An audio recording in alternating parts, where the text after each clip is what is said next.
Okay, I have to share one more story with you that I'm sure I'm going to get emotional on, but I'm going to paraphrase the best I can this particular story. I might get a detail wrong, but I'm pretty sure I got it. I said the name earlier, Evan Hardy from Basic, and Evan's a 4-year player who is an outstanding performer, was in our first team main stage cast, and Evan, of course, not here today. But here's what happened was a couple of weeks ago, and I mean that, I think it was 2-3 weeks ago, Evan was in a male version of a beauty pageant at his school, Mr. Basic or whatever they call it. And Evan's his talent was a character he called Mr. Dad. And Evan had a big whiteboard on stage that said Mr. Dad, and he wore a flannel button-up that he tucked in, and he put a pillow in his shirt for a belly, and he had a mustache and a hat, and basically he stood on stage for 5 minutes and told dad jokes and did bad dad magic. And his family sent me the video, and it's funny. Like, it's definitely very funny. And Evan ended up winning his little pageant, which is kind of neat. But here's the real story, is that after this pageant, Evan's family was in the lobby and saw a little boy that they did not know. And I saw a picture of this little boy, and 9 maybe, I think is how old this boy was. And he was crying, and he had a sheet of paper that I don't know where he got from. I'm assuming he tore out of a notebook or something, but he wrote Mr. Dad on this piece of paper with an exclamation point, and held it up like he was at a sporting event to cheer for Mr. Dad, which is pretty cool, right? So it turns out this little boy and his family were there for somebody else in the pageant. But what happened was that this little boy's dad had just passed. And so recently so that they hadn't even been to the funeral yet.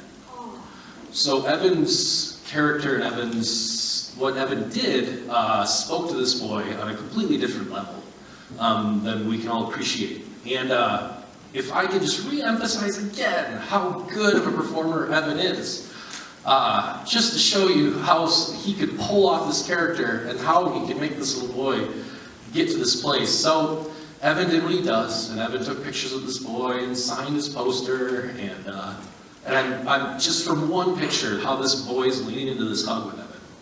And this is an email from Evan's family trying to give me this story. And they had to share this with me, and for half a moment, I don't even know why they're sharing this story with me.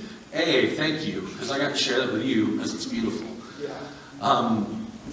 But essentially, I think they were trying to say, if Evan had an outlet to turn into this person, to be this person for this little boy, and for all of us over these years, you all have this outlet like Evan had.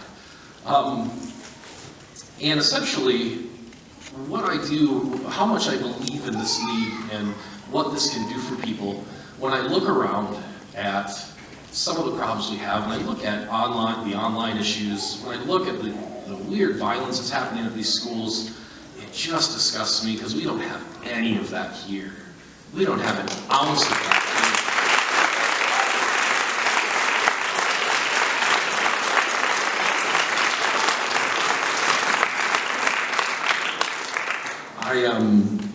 You heard me, to give you a little bit more context, 6 months ago, I had brain surgery.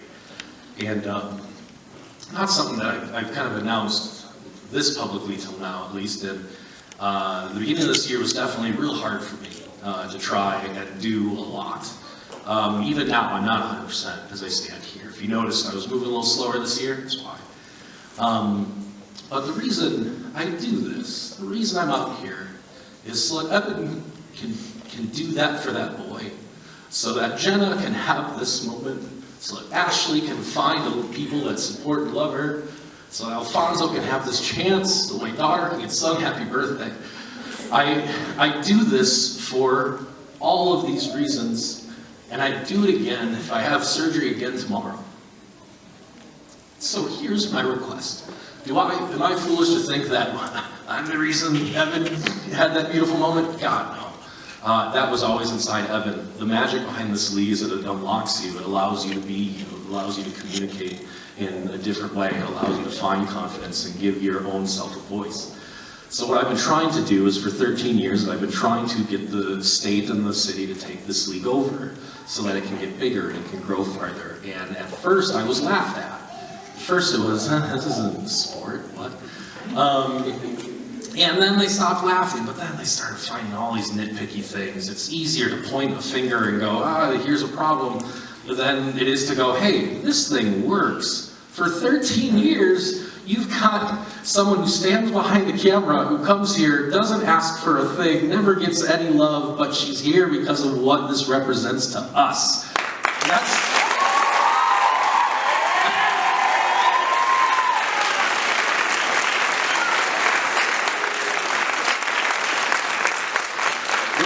We're all here to share this together, and this whole competition thing's an excuse. That's all it is. It's an excuse for us to grow and have this, but it's real, and we try. And how hard Del Sol and Riffside work to get here is real, and it's evident. You're about to see a real competition.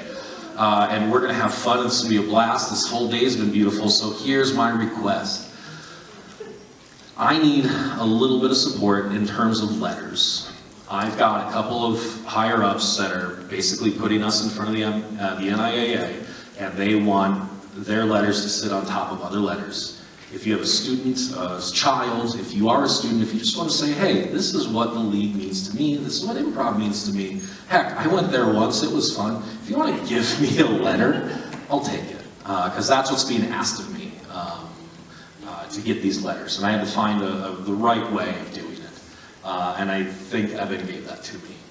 So, thank you for this year. Thank you for what we're about to embark on. And I guess year 14's coming, huh?